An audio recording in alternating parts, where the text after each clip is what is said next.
nos abusaba, nos hacía quitarnos la ropa, hacerle sexo oral, nos tocaba, no son mentiras. Mi tía le dijo no, ella me volteó a mirar y en ese momento me puse a llorar. Mi mamá se levantó, se fue a la parte de atrás de la casa donde hay una verde, se tiró al piso y arrancaba el pasto con las manos, con las uñas, y se empezó a levantar las uñas. Hola mis amores, bienvenidos a Metamorfosis al Desnudo. Hoy les traigo una maravillosa invitada, se llama Daniela Santamaría.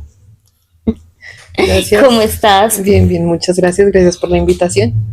Bueno, Daniela, cuéntanos un poco sobre ti. Bueno, mi nombre es Daniela, tengo 30 años, soy fisioterapeuta diplomada en UCI. Actualmente vivo con mi pareja y con mi perrita y pues trabajo en una clínica en Soacha, en Ciudad Verde, y también soy diplomada en sueroterapia y también atiendo pacientes por particular. Básicamente eso a nivel profesional. Ay, qué maravilloso.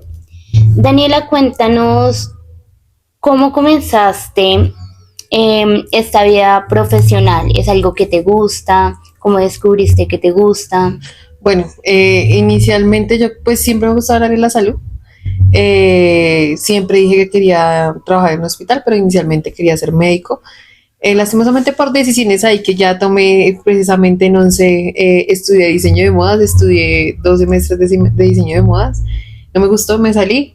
Ya después cuando salí no había como el dinero suficiente para estudiar medicina, pasé a la Universidad Nacional para Medicina, pero tenía 17 años y creo que salía como para otra ciudad, ya ni recuerdo bien. No me dejó, entonces yo dije, no, pues quiero seguir por la parte del área de la salud y conocí lo que era la fisioterapia porque en realidad no sabía. Me enamoré como de ese ayudar y me fui por ahí de cabeza, y sí, como dicen, y pues ha sido un proceso lindo de mucho acompañamiento y mucho aprendizaje para mí. Ay, qué maravilloso, Daniela.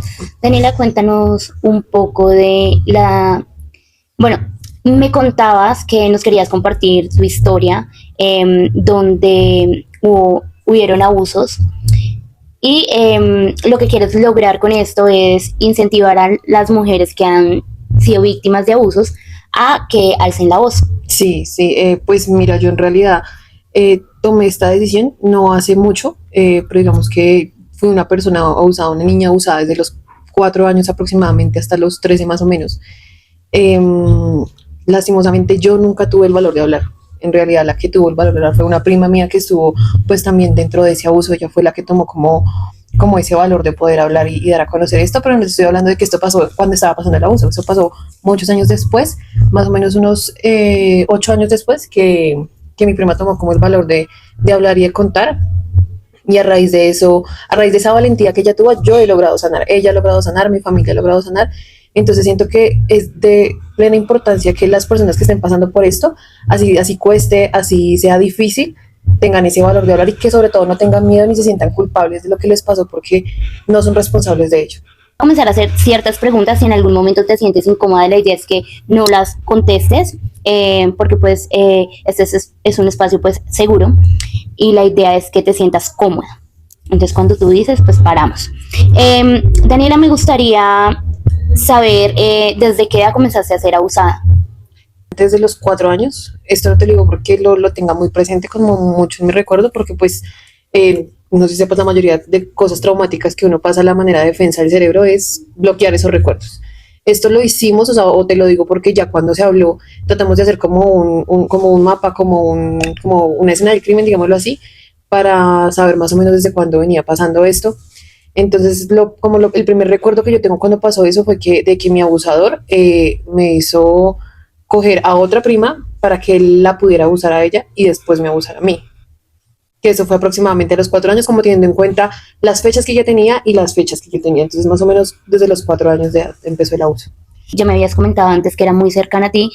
¿Qué comportamientos tenía contigo en público y qué comportamientos tenía contigo pues en privado, que era donde pues pasaban los abusos? Bueno, pues el abusador es familiar, es un tío mío. Era como 2 personas totalmente diferentes.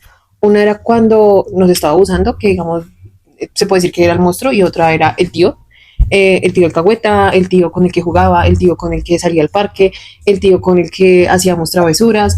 Pues imagínate, yo vivía en la casa de mi abuela días de nacida, porque pues tampoco, lastimosamente en ese momento no gozaba de muy buena salud, y a cualquier frío que yo saliera, entonces me enfermaba, entonces mi mamá tomó la decisión de dejarme en la casa de mi abuela para que ella me cuidara mientras ella iba a trabajar.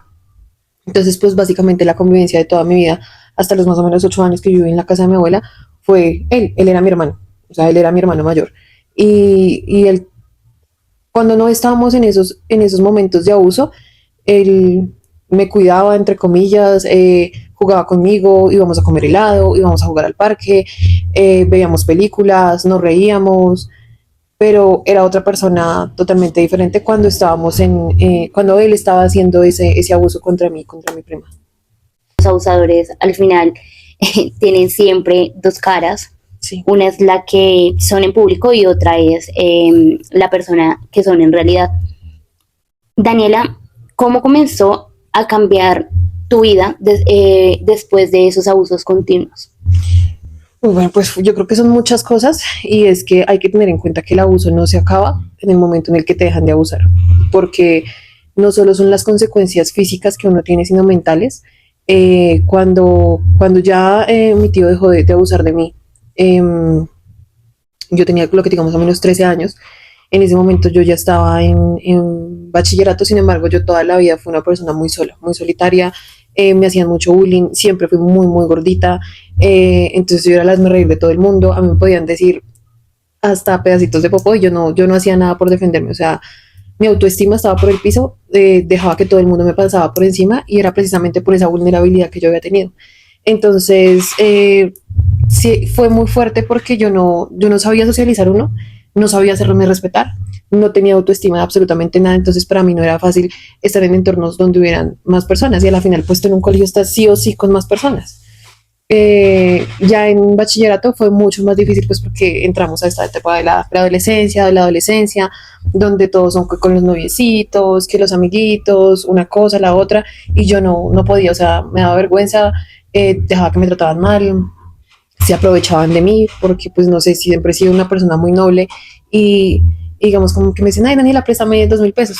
Y yo, bueno, si los tenía lo hacía y cuando iba a cobrar, usted de qué me está hablando, usted es una loca, vaya a pedirle plata a alguien más, o sea, así como cosas súper fuertes. Me decían que yo era como una indigente, una pordiosera, una vaina así, cuando les pedía que me pagaran mi plata y yo no hacía nada, o sea, ni siquiera yo era capaz de decirle como a un profesor, oiga, me está pasando esto. Me dañaban mis cosas, me dañaban mis cuadernos, juguetes, cositas que llevaba, me robaban cosas y nunca hice nada y todo eso fue, o sea, ya todo eso ya después que yo empecé a ir a terapia y demás, entendí que era resultado de ese abuso, porque yo no tenía conciencia de mi valor, ni me daba valor porque había sido una persona vulnerada y yo seguía sintiendo, yo seguía dejándome vulnerar del resto de personas. Eso por un lado, por el otro lado, pues también ya una vez fui al psiquiatra, me dice, tú tienes enfermedades muy típicas de una persona que ha sido abusada, entre ellas la obesidad. Entonces me dijo, cuando una persona es abusada, lo que por lo general buscan es ponerse capas y capas y capas encima para protegerse, para que no les pase nada. Entonces tu manera inconsciente de protegerte fue comiendo y comiendo. Y aparte de eso, lo que te digo, yo era muy sola, yo no tenía nadie con quien hablar. Entonces todo me lo tragaba, literal me lo tragaba en comida. Entonces todo lo que sentía, todo lo que me dolía, todo me lo tragaba, todo me lo tragaba. Y a la final eso también me arrinconó a tener una mala relación con mi madre, porque pues ella lastimosamente no estaba porque ya o trabajaba y me proveía o se quedaba conmigo y las dos nos moríamos de hambre. A la final por eso me dejó donde mi abuela. Entonces yo con ella no pude tener en esos primeros años de mi vida una buena relación porque éramos muy separadas. Entonces tampoco tuve la confianza con ella de hablar o de expresarme, por esa distancia y dos, porque ella también era una mujer muy violenta en su momento. Entonces yo no le tenía respeto, sino miedo. Entonces todas esas cosas como que yo me las tragaba y me las tragaba. Mi papá fue un padre ausente. Mi papá cuando mi mamá estaba embarazada se fue. Entonces eran como muchas ausencias que yo tenía.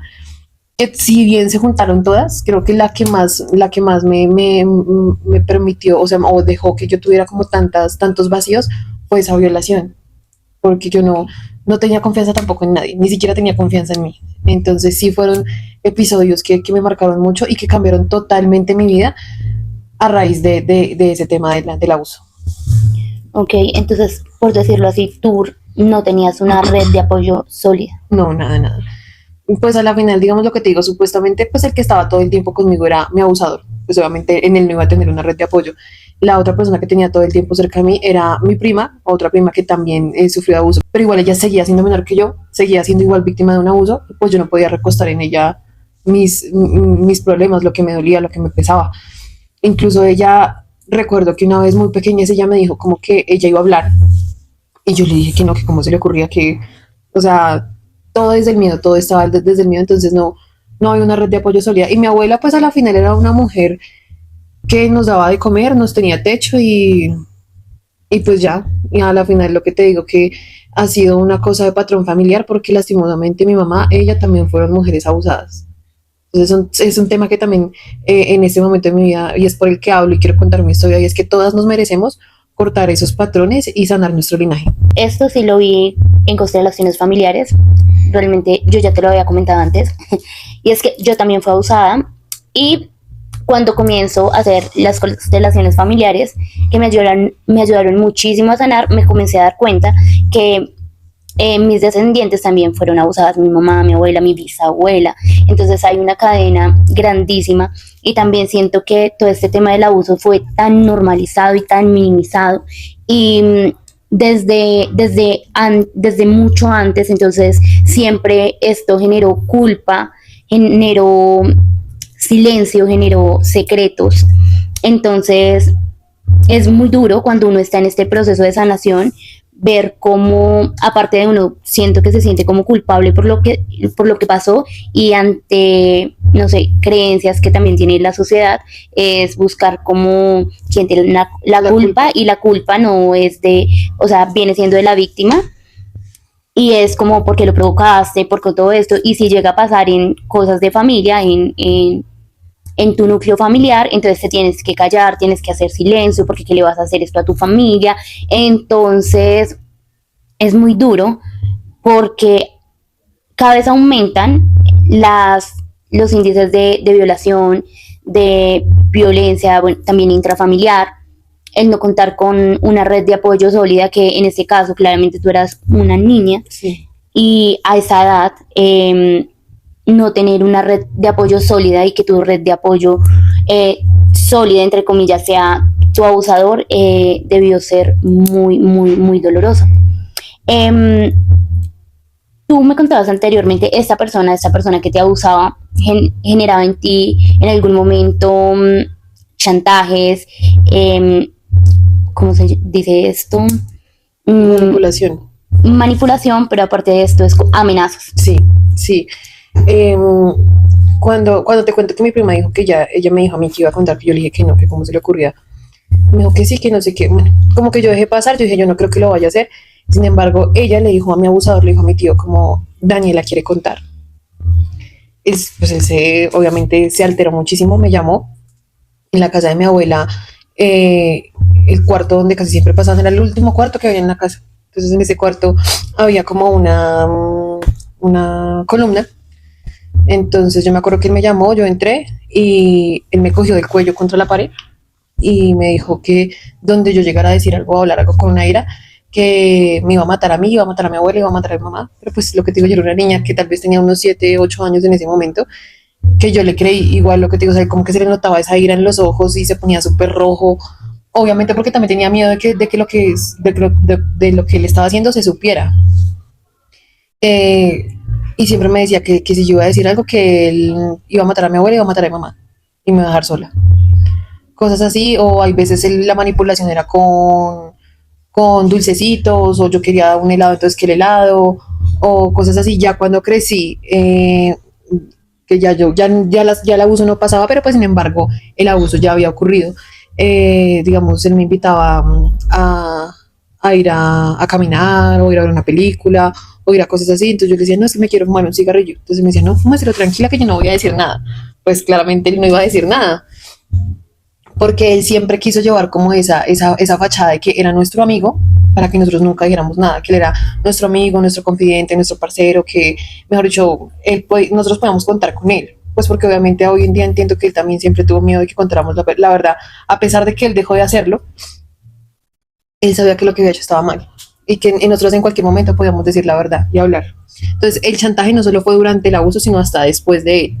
Entonces él quería como, sí, como, venga conmigo, haga lo que usted quiera, que yo la voy a cubrir, la voy a tapar, pero usted tampoco sabe que usted no puede decir nada. Y eso es lo que te digo, o sea, supuestamente nosotros llevamos una buena relación, incluso después del abuso, porque yo dije, no, eso ya pasó, eso son cosas que pasan, porque lo que tú dices, uno llega a un punto en el que normaliza estas cosas. O sea, yo veía desde pequeña como en programas, en noticias, no, que fulanita de tal, Pepita no sé qué, fue abusada, no sé qué, yo, no, pues eso es normal, o sea, una persona más, una persona menos, pues eso pasa normalmente. Ya cuando de pronto uno coge más conciencia y se da cuenta de lo que, como yo te decía, todas las repercusiones que tiene en su vida, tanto, no es que es en todos los aspectos, de autoestima, social, todo, o sea, se afectan muchas cosas que no dicen, no, esto no es normal, o sea, por un abuso, porque yo tengo que vivir esta soledad, esta falta de cariño propio, son muchas cosas, pero porque lo que tú dices uno lo ha normalizado. Entonces, nadie habla, nadie dice, todos se tapan con todos, entre muchas familias, no, pero ¿qué van a decir? ¿Qué va a decir la vecina? ¿Qué va a decir no sé qué? Se le va a acabar la vida a su tío, a su primo, a quien sea que haya cometido el abuso. ¿Y dónde está lo que le pasa a uno? ¿Dónde está el dolor de uno? ¿Qué pasa con ese, con todas esas cosas que uno tiene que vivir y aprender a vivir con eso y aparte de todo como si no tuviera la culpa? Es cruel, pero es real y es, el abuso no para cuando te dejan de abusar, sino, o sea, es una herida abierta hasta que uno se toma el tiempo de sanarlo. Y lo que esa persona no se hizo en un periodo corto, digámoslo así, lleva una cadena de mucho tiempo de superación. O Es que sea, haya sido solo una, o sea, solo una vez. ajá, Es algo que a uno lo marque lo que yo te decía, o sea, fue un abuso que no, pues ya no lo está haciendo, pero aún así me marcó prácticamente toda mi vida. Y tenía o sea, como la sombra de ese abuso acá atrás todo el tiempo, porque no me ha dado, no me ha dado el tiempo de sanar. Entonces, siempre en ciertos momentos yo sentía como ese vacío, ese desespero, esa angustia, pero porque mi alma no estaba sana, porque ya después uno entiende como una cadena de eventos eh, hacen que tu alma, tu ser, tu espíritu, tu mente se sientan mal y hasta que tú no tomas las riendas de decir, bueno, tengo que hacerme responsable también de lo que yo puedo sentir, de qué voy a hacer con lo que me pasó y se pueda solucionar de alguna manera, porque hay muchas personas que lastimosamente han sido abusadas y caen en las drogas, caen en malos pasos, hacen incluso lo mismo igual son consecuencias de los actos, pero ¿qué hicieron con eso? ¿Qué les pasó mal? No tomaron las mejores decisiones y se fueron por otro lado. Entonces yo creo que a este momento de mi vida es qué hacer con eso malo que te pasó, ¿sí? ¿Qué hacer con eso que te marcó tan terrible y que sí a mí me ha costado porque siento que aún estoy en un proceso, porque esto es un proceso que no es lineal, que tiene sus altas y sus bajas, pero que ya a este punto de mi vida he sentido que he superado en un 80%, yo creo, y que ha sido una curita para mi alma, para mi familia también, porque el sanar yo a sanar a sanar a mi familia también. Pero sí, ¿qué hacemos con eso que nos pasa? No solo el, bueno, ya nos pasó y ya no, sino qué hacemos con eso que nos está doliendo y nos está fracturando el alma. sí, no tienes razón y te entiendo muchísimo porque, como le dije anteriormente, yo también fui abusada y para mí fue muy difícil porque, pues, aparte, siento que a la mayoría de personas, pues no a todas, pero sí a una gran parte de las personas que abusan son personas que están vulnerables, que no tienen de pronto una red de apoyo y es muy doloroso.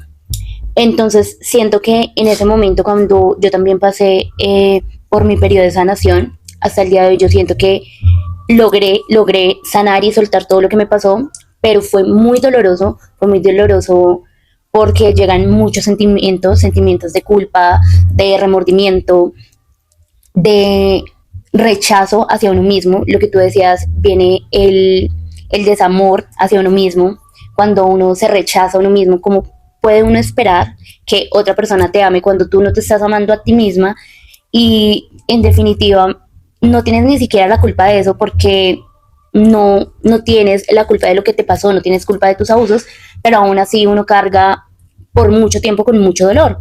Y yo, aparte de ir, de pronto fui a algunas terapias, ya me centré en una sanación más espiritual, y llegó una frase muy inspiradora que me ayudó a soltar parte de muchas cosas y fue cuánto tiempo me iba a permitir a mí seguir cargando con ese dolor, porque al final yo no estaba lastimando a la persona que me abusó, yo no estaba, mejor dicho, vengándome de la otra persona o devolviéndole todo el daño que me hizo, sino me estaba dañando a mí y estaba abriendo cada vez más vacíos en mí misma y cargando con ese dolor por mucho tiempo, porque yo pasé por un periodo casi de 17 años, yo creo, para poder superar todo, o sea, todo, y yo lo intentaba, y era muy doloroso para mí, sufrí mucha depresión, sufrí mucho aislamiento, y es verdad, o sea, cuando una persona es abusada, la van a seguir abusando por mucho tiempo hasta que no sane. Entonces en el colegio el bullying,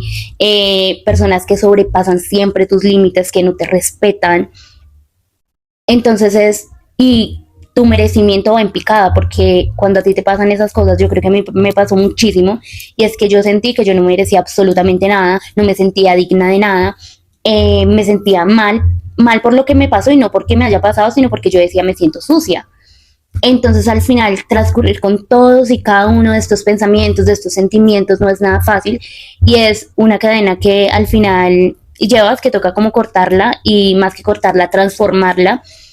Entonces yo comencé a soltar todo lo que me estaba pasando, y no como bloqueándolo, porque por mucho tiempo yo también lo bloqueé, sino ahí fue donde yo me dije a mí misma, y fue, bueno, mi vida es un lienzo, y lo que me pasó solamente es una parte del lienzo, o sea, tengo todo un lienzo por vivir, todo un lienzo por experimentar, o sea, ver todo el horizonte, no fijarte solamente en un fragmento. O sea, esto fue lo que me pasó, me define de cierta manera, pero no me define desde el dolor, sino desde lo que hago con él, lo que reconozco. Entonces ahí comencé a reconocer cuánto valía, a aceptar que no era mi culpa, y a permitirme ver hacia adelante y ver hacia el futuro, porque a veces nos quedamos muy aferrados hacia el pasado, y entre más, y eso es como un tema energético, entre más nos enfoquemos hacia el pasado, más vamos a sentir culpa, más nos vamos a sentir más mal, y vamos a seguir atrayendo ciertas personas, tal vez no abusos, o tal vez sí, pero ciertas personas que nos abusen todo el tiempo y que nos hagan sentir culpables. Entonces, si me sano a mí, puedo sanar lo que voy a manifestar hacia mi futuro, pero también lo que tú decías que me pareció maravilloso, y es sanar mi linaje, porque al final cuando tú sanas, le permites a tus descendientes sanar y abrirse a una nueva experiencia. Sí, y lo que tú dices, pues, una persona abusada tiende a dejarse seguir abusando. Puede que no de la misma manera sexual, pero sí digamos, en relaciones que yo tuve, que yo no sabía poner límites, que no sabía decir no, que lo que me faltaba era que la persona con la que estabas se besara con otra mujer enfrente de mí, y yo que siga la otra, porque lo que tú dices, el merecimiento por el piso, y uno no se siente merecedor de nada bueno, de, de nada, porque pues a la final lo que tú dices, uno se siente sucio. Entonces uno piensa en ese sentido, ¿qué le voy a ofrecer a esa persona si a mí ya alguien más me tocó, si yo ya pasé por esto y eso? Entonces pues yo me tengo que conformar con lo que esa persona me dé, y eso está totalmente mal. Y también por eso es lo que te digo, o sea, las personas, mujeres, niñas, adolescentes que están pasando por esto, hablen sin miedo, sin pena, y que ese proceso de sanación, que es un proceso, puede ser doloroso, es largo, no es lineal, pero es un proceso que a la final, si se hace con amor, desde el amor propio, a uno lo llena de una manera increíble y saca la mejor versión de uno. Siento lo mismo, y siento que, bueno, mi consejo, o sea, lamentablemente, a mí las personas que abusaron de mí, porque fueron varias, lamentablemente yo no las conocía, no, pero pues en ese momento, mi yo de ahora, digo, no sé, o sea, hubiera llamado a la policía, hubiera hecho una denuncia, porque es lamentablemente como ver que muchos abusadores andan sueltos y andan siguiendo abusando a terceras, a las demás personas, porque pues un abusador va a ser un abusador. Entonces, cuando tú denuncias, cuando tú alzas la voz, permites que otras mujeres no, o otras mujeres, otras personas no pasen por lo mismo que tú pasaste. Entonces, siento que aunque todo esté muy alto hacia demanda, hacia acá en Colombia se haya aumentado casos tanto de feminicidios como de agresiones, yo digo, o sea, es que hay muchos más, porque hay unos que no se cuentan, hay unos que no se registran, hay unos que no se legalizan, o sea, no se demandan, no, uno vive callado, con miedo, con vergüenza, pero me gusta el mensaje, y es en serio, habla, no tienes realmente nada que temer, porque sí, puede que se vengan muchas cosas encima, pero es, es maravilloso, porque al final, al hablar, le estás dando la oportunidad a otra mujer de que no sea abusada, porque los abusadores no deberían estar libres. Entonces, bueno, me contabas acerca, bueno, de tu red de apoyo, de tu familia. Me gustaría preguntarte cómo se enteraron y cómo se procesó todo eso. Bueno, pues lo que te digo no fue decisión mía, lastimosamente. De cierta manera, por eso me siento culpable, porque al final yo era la mayor en cuanto a mi prima. Yo siento que debía haber tomado esa responsabilidad, sin embargo, ella me dio esa primera piedra para forjar ese camino. Yo estaba en la universidad, eso fue más o menos como para como en el 2018 tal vez, sí, más o menos sobre 2017 fue. Yo estaba en prácticas, yo con mi prima, a pesar de que ya no vivíamos juntas, pues porque ya ella se fue a ver con su familia, yo me fui a ver con mi mamá que se casó con mi padrastro, entonces ya no estábamos como tan unidas todo el tiempo, pero sin embargo nos hablábamos. Entonces ella una vez me escribió como que quería contarme algo del papá, no sé qué, yo le dije, sí, dale, no te preocupes, le dije, yo estoy ahorita estudiando, tengo prácticas en la tarde, pero yo te abro un espacio y nos vemos ahí en Lourdes. Entonces, en la plaza de Lourdes, en la iglesia, perdón. Entonces, efectivamente, ese día nos vimos, nos abrazamos como siempre con todo el amor. Ella me dijo que cómo estaba, como todo lo de protocolo. Y después me dice, es que imagínate que hace 8 días estábamos viendo Séptimo Día, ¿qué se llama? Sí, Séptimo Día, donde cuentan las historias. Ujú. Y salió una historia de un abuso. Y yo estaba con mi mamá, es decir, con mi tía, que ella es psicóloga, y me dijo, sí, es que yo te cuido tanto. Su corazón siento que se volteó y dijo, pues ni también me cuidas. Entonces obviamente a mi tía eso como que le quedó ahí y se fue a buscarla y hablar con ella, como, ¿qué me estás diciendo eso? No, por nada. ¿Cómo así que te pasó? ¿Quién te hizo algo? Entonces mi tía le empezó a nombrar ciertos nombres de la familia, a otros tíos, al padrastro, bueno, hasta que llegó al nombre de ese tío. Entonces María le dijo, sí, él nos hizo algo, contó pues que llevamos varios años mientras vivimos donde mi abuela sufriendo abuso sexual por parte de él. Eh, le contó todo, pues. Y yo, cuando ella me contó, yo quedé en shock. Yo, yo no lloraba, yo nada, yo simplemente le decía, María Paula, ¿cómo iba a haber hecho eso? ¿Por qué lo hiciste? Se va a acabar la familia, por nuestra culpa. Lo que te digo, o sea, el sentimiento de culpa para mí fue un sentimiento que tuve muy constante. Y ni siquiera en ese momento, o sea, ni siquiera en ese momento me solidaricé conmigo misma, sino yo lo que pensaba en mi familia. Entonces en ese momento yo le dije, ¿ahora qué vamos a hacer? Esto se va a poner terrible. Pues sí, efectivamente se puso horrible. Entonces en ese momento mi prima me dijo, vamos que mi mamá me está esperando, mi mamá nos está esperando en el consultorio. Mi tía tiene un consultorio en la zona T. Nos fuimos para allá. Mi tía entra, me abraza y me dice, ¿qué pasó? Yo todo eso que te cuento, yo se lo contaba a mi tía como en automático. Iniciando porque ya habían muchas cosas que no me acordaba porque había hecho muchos bloqueos. Y entonces ella me decía, ¿pero qué pasó? Entonces yo, no, pues cuando estábamos en la casa de mi abuela y mi abuela se iba a aplicar una inyección porque mi abuela es enfermera o a hacer alguna atención a algún paciente, ella se quedaba porque es una mujer que le gusta mucho el chisme, entonces una inyección que se demora 10 minutos se podía volver en 3 horas.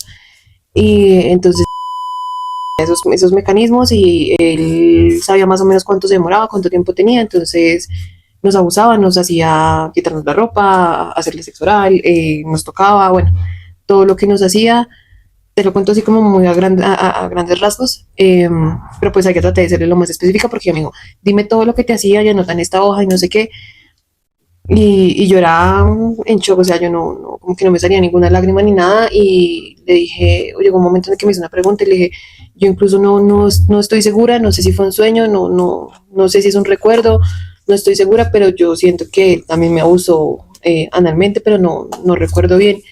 Entonces mi tía me explicó algo como de que cuando uno tenía un recuerdo que pensaba que era un sueño era porque también había sido demasiado traumático, y en ese momento mi tía se ponía a llorar desesperada, se tira al piso y ahí fue cuando yo empecé a llorar, pero ni siquiera como por todo lo que le estaba contando que me había pasado, sino por cómo ella se estaba sintiendo por lo que nos había pasado. Entonces ahí sentía culpa. Yo sentía culpa por cómo se sentía mi tía. No sentía el más mínimo como, no sé, remordimiento, pesar, digámoslo así, por mí misma, o sea, sí, sino era por la situación que estaba pasando con mi tía. Entonces ella se calmó un poco y me dijo, tenemos que contarle a tu mamá. Entonces yo le dije, tía, yo hago todo lo que tú quieras, pero no le contemos a mi mamá. Le dije, mamá, no, no se puede enterar porque ella está enferma, ella se muere donde se entere. Y ella me decía, no, o sea, no lo voy a hacer porque se enterara de esto, yo quisiera que ella me contara a mí. Eso fue creo que un martes, si no estoy mal. Un lunes, un martes hicimos como un plan para vernos en la casa de mi tía. Ella vive en La Calera, en una vereda, y tiene una casa muy grande que tiene muchas partes de zona verde. Entonces, efectivamente, hicimos la cita para ese jueves. Llevamos a mi mamá con la excusa de que íbamos a desayunar todas, que una reunión de chicas, mi tía, mi prima, mi mamá y yo. Entonces dijo, sí, ok, vamos. Fuimos. Mi tía apenas llegó le dio como un relajante, como algo así, y una aspirina para el corazón. Nos sentamos y yo estaba tan nerviosa que yo empecé a reírme, no, no, no porque pues el tema fuera de risa, sino porque los nervios también podían. O sea, yo de verdad no sabía cómo iba a resultar todo, qué actitud iba a tener mi mamá, entonces yo estaba supremamente nerviosa y angustiada. Entonces desayunamos, nos sentamos en la sala y mi tía le dice, mamá, quiero contarte algo, no sé qué. Le dice, tú sabes que las niñas vivieron mucho tiempo con mi mamá, que hicimos lo mejor que pudimos, que siempre pensamos que ellas iban a estar bien, pero de las niñas. Entonces mamá como que entró en una vaina de que decía, de que como que no le entraba en la cabeza y se desesperó totalmente. Dígame que lo que usted me está diciendo son mentiras. Y mi tía le dijo no, ella me volteó a mirar y yo en ese momento me puse a llorar. Mi mamá se levantó, se fue a la parte de atrás de la casa donde había una verde, se tiró al piso y arrancaba el pasto con las manos, con las uñas, y se empezó a levantar las uñas de lo desesperada que estaba y gritaba y decía, Dios, por qué me estás haciendo esto si yo hice todo por proteger a mi hija y demás? Pero pues a la final, o sea, en ese momento yo quería como que la tierra se remetrara, porque yo no sabía qué hacer, o sea, no tenía ni siquiera las palabras para decirle mamá, yo quería decirle mamá, tranquila, no pasa nada, yo estoy bien, ya simplemente eso pasó y ya, no, no te preocupes. Pero pues internamente yo sabía que eso no era solo decir yo estoy bien y no pasó nada. Claro, Era algo muy fuerte para ella, porque lo que te digo, ya hizo lo mejor que pudo en sus manos, dejarme cuidando con mi abuela, porque pues era su mamá, era supuestamente donde yo iba a estar mejor protegida. Y que se enterara que su hermano, el niño de los ojos de ella, porque él era el consentido de mi mamá, me abusara a mí y abusara a su sobrina, fue algo terrible. Ya de ahí en adelante nos preocupamos como porque mi mamá pudiera calmarse, relajarse, porque ya estaba conduciendo y teníamos que volver a Bogotá. Y pues ya empezaron luego como los silencios incómodos, las preguntas incómodas, ¿qué pasó? ¿Cuándo fue? ¿Por qué no dijiste? Y eran preguntas que en ese momento yo no tenía respuesta, la verdad, no tenía respuesta. Después le contaron a mi padrastro, quien se casó con mi mamá, con quien tengo un hermano, eh, que él también a la final, cuando se iba de viaje con mi mamá, le decía a mi violador, venga hermano, la niña se quedó sola en la casa, vaya a echarle un ojito para ver si está bien. Inconscientemente, pues él no sabía que estaba mandando el lobo a la casa cuando yo estaba sola. Entonces para él también fue supremamente terrible, también se culpó muchísimo, o sea, todos se culparon, todos, todos, todos, hasta mi hermano que ni siquiera había nacido cuando estaba pasando el abuso, porque él decía, ¿por qué no nací yo? ¿Por qué no nací yo primero? ¿O estaba yo ahí para evitar que te pasara eso? Todos empezaron a culpar y yo empecé a entrar en una depresión tremenda, porque yo no quería que me siguieran preguntando, yo no quería seguir reviviendo eso, yo simplemente quería como pasar la página, no es el libro completo y dejar de saber de existir. Yo empecé con una depresión terrible, yo ya conocía la depresión desde muy pequeña, más o menos desde los 7 años yo empecé a tener pensamientos suicidas a raíz del abuso, pero otra vez en este momento como que se intensificó muchísimo más porque ya tenía como toda mi familia ahí encima, ¿no? Y pues a raíz de eso también toda la familia se partió, se quebró. Al igual cuando confrontamos a mi abuela, la confrontamos en mi casa, le dijimos, pasó esto y esto y esto, y mi abuela cogía las manos así y se pegaba en la cabeza, que por qué le había pasado esto, que cómo así, que en qué momento, si ella siempre estaba ahí. Entonces, pues como que yo le no, cuando tú te ibas a hacer tus cosas de enfermería, pasó, y ella como que no lo, o sea, como que no lo veía, estaba muy afectada, no lo creía, no lo veía, y ella dijo, yo tengo que ir a hablar. Se fue, al otro día teníamos una cita para que fuéramos al psicólogo y a la psiquiatra, y pues a la final mi abuela fue la persona que me crió durante mi primera infancia y era la mujer de mi vida. Era la mujer que yo decía, yo quiero ser ella cuando yo tenga su edad, una mujer dedicada a su hogar, a su familia, consentidora, que aparte de todo también veía la posibilidad de trabajar. Entonces, para mí era todo, era mi mamá. Y al otro día que nos vimos de que se le contó todo y me dijo, yo me dijo que solo fue una vez y fue jugando. a mí se me cayó el mundo. Porque la mujer que yo amaba y por la que yo hasta incluso había estado en contra de mi mamá, que no me apoyara, que le diera tan poca validez a lo que decía, fue terrible. Y después enterarme que decía que era que yo lo había provocado. Eso es lo que tú dices ahorita, la culpa que muchas mujeres tienen encima, que porque hay, que porque salieron con una faldita, que porque salieron con un topsito. Eso es falso. Eso es totalmente falso. Le pasó a una niña de 4 años que estaba en su casa jugando. Le ha pasado a señoras de 80 años que están en su casa, que tienen un caminador. O sea, la culpa nunca va a ser de la víctima, va a ser siempre del victimario. Las razones que tengan las tienen en su cabeza y solo ellos saben por qué lo hacen. Pero que se sientan culpables por las decisiones de otros me parece terrible. Entonces imagínate todo lo que yo sentí cuando la mujer de mi vida, la mujer que yo vi a mi mamá, me dijo, es que no, fue una vez y eso no pasa nada, mamita, ya. Sí, como el que se cae y se sacude y ya. Fue terrible. Y se acabó la familia. Pero obviamente ya eventualmente todos empezaron a saber. Nadie lo quería ver claramente. Eh, Todos querían como acabar con ello. Al final nunca supe qué pasó porque desgraciadamente estábamos en lo del tema legal y cuando empezó la pandemia el abogado que nos estaba llevando el caso falleció. Nunca supimos qué hizo con todos los papeles que ya teníamos. Pero mi mayor miedo antes de hablar era que se acabara la familia y sí, sí se acabó.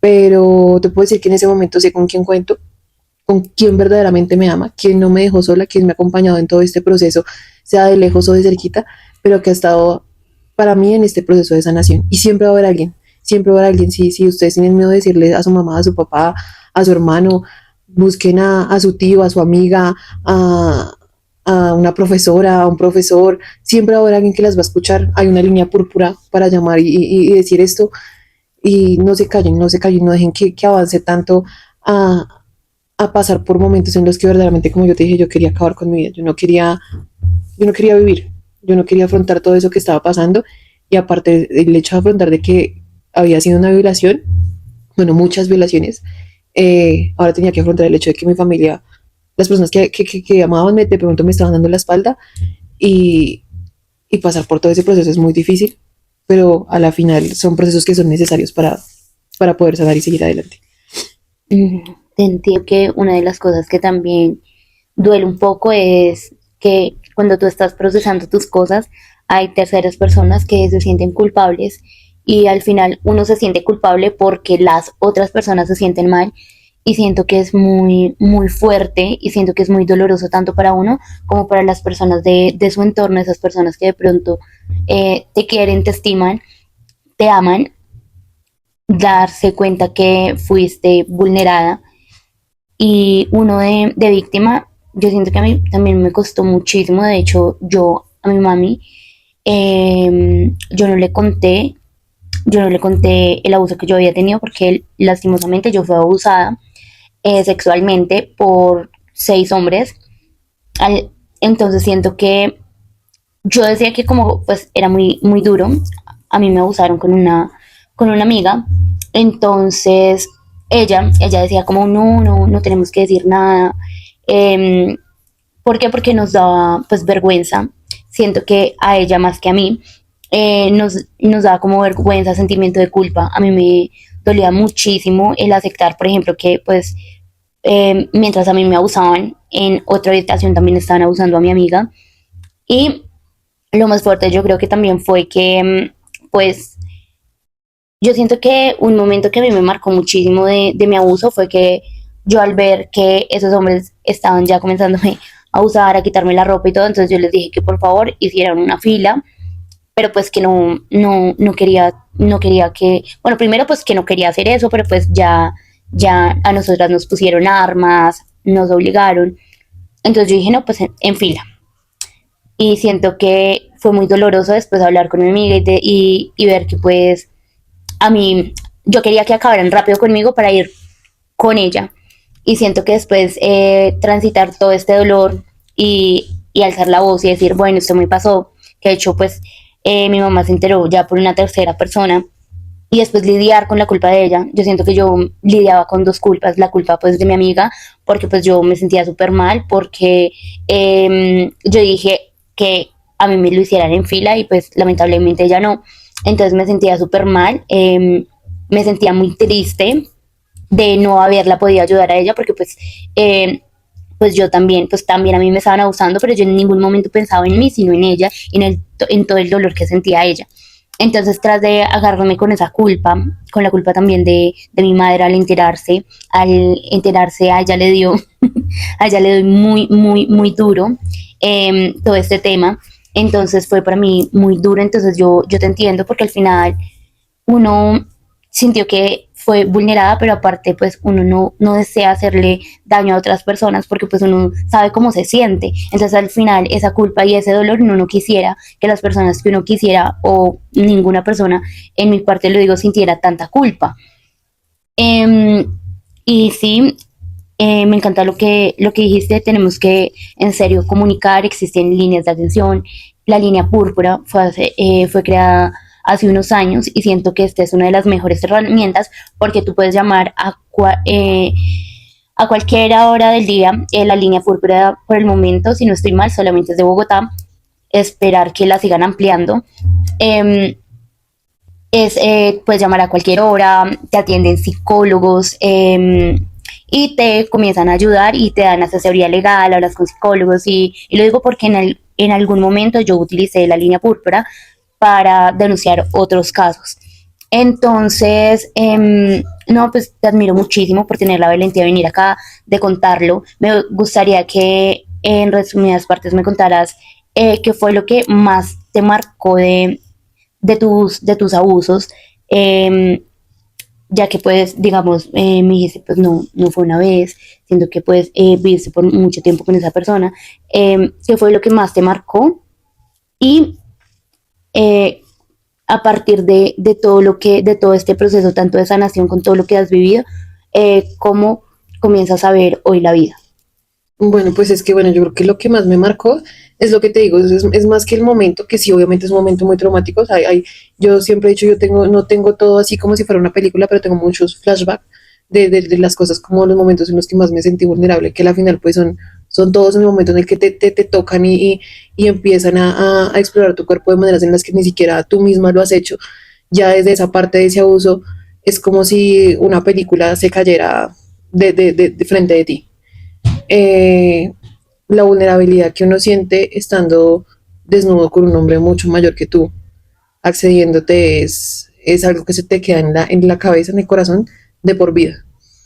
Eh, y lo que yo te decía, creo que lo que más me ha marcado es las consecuencias de ese abuso en cuanto a mi autoestima, a mis relaciones, al permitir que me abusaran de otras maneras porque no sabía poner límites, porque no sabía decir no, porque yo sentía que para que me aceptaran, yo tenía que decir sí a todo.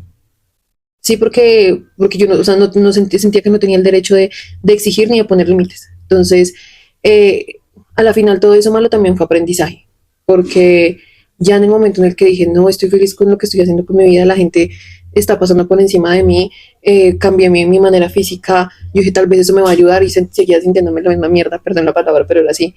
Eh, en ese momento me paré y dije no más, porque incluso llegué al punto en el que hasta yo misma me ponía en situaciones de riesgo, en el que yo me salía a 2, 3 de la mañana ya con tragos encima a caminar, a buscar dónde tomarme otra cerveza, dirían por ahí a buscar problemas, pero con el angelito más grande que tengo en mi vida me cuidó y nunca me pasó nada. Pero es por eso mismo, porque mi amor propio estaba tan terriblemente en el piso que yo ni siquiera me cuidaba yo misma. Entonces, ¿qué ha sido, qué fue como ese empujón más grande que yo dije, no me siento feliz con lo que hago con mi vida, no me estoy cuidando yo, no me estoy queriendo yo, ¿qué espero de los demás? O sea, si yo no me sano, si yo no trabajo en esto, si yo no logro sanarme a mí y sanar a mi familia, nadie más lo va a hacer. Fue como tomar la responsabilidad, o sea, coger las riendas y decir, no más, y acá va a haber un cambio y hacerlo. Hablábamos la otra vez, también he tenido la oportunidad de leer mucho, me gusta mucho el tema de la psicología, me gusta mucho el tema de la espiritualidad, de las constelaciones, del linaje, y, y siento que va a ser el granito de arena que yo le estoy dejando a mi familia, de sanarme a mí, de cerrar con esos patrones para que mi familia y mi descendencia y mi linaje sanen.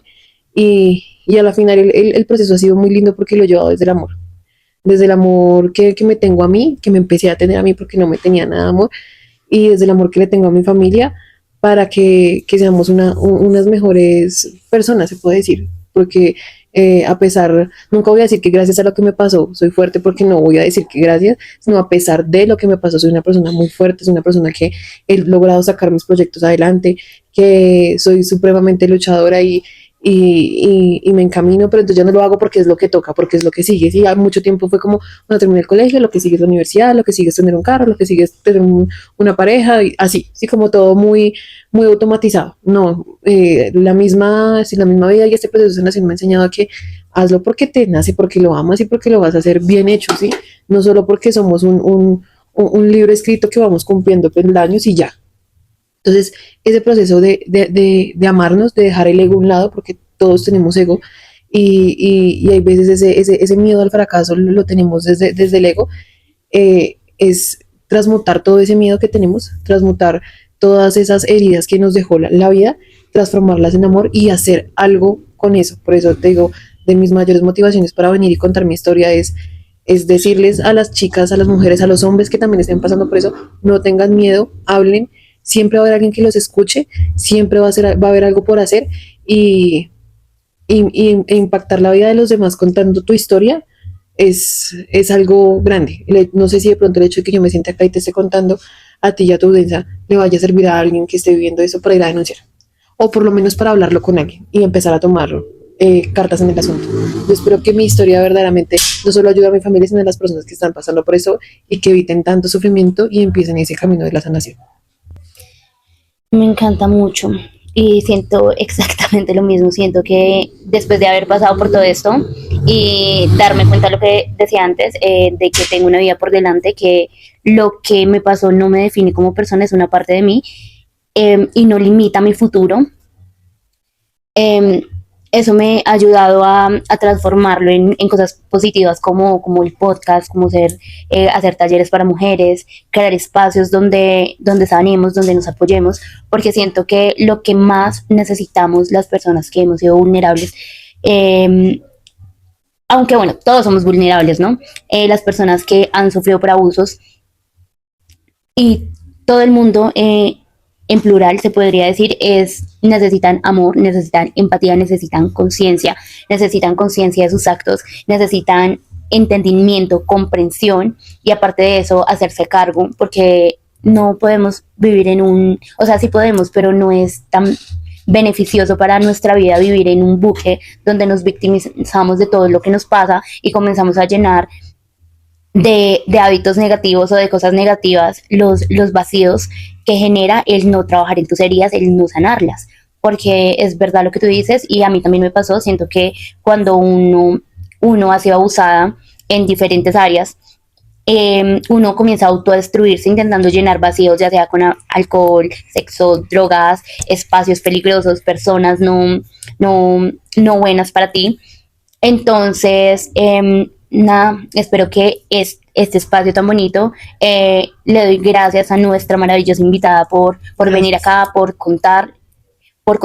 alzar la voz, porque esto nos permite tener un poquito más de poder, de mirar hacia adelante y también de hacernos cargo, que es lo importante, porque no podemos definirnos por lo que nos pasó, pero sí podemos tener acciones y transformarlos.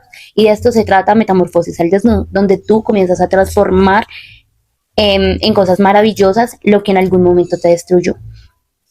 Entonces, por preguntarte, esta pregunta siempre se hace a todas las invitadas y es si existiera una maquinita del tiempo, claramente no existe, pero si existiera y solamente pudiera enviar mensajes, ¿a qué tiempo irías y qué mensaje le darías a la Daniela del pasado?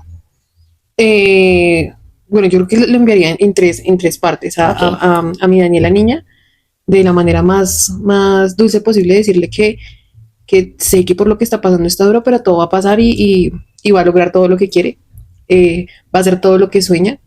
A mi Daniela adolescente, que igual sé que son temas duros por los que está pasando, pero que a ella no la define cómo se ve, no la define ni cómo se ve, ni, ni qué tanta aceptación tenga, que a ella la define su esencia, ese amor que tiene en su corazón, que ponga límites y para adelante y a la Daniela que tocó fondo, que aunque esté en el fondo, no, lo único que se puede hacer cuando está en el fondo es ir hacia arriba y para allá va y va a ser un proceso hermoso.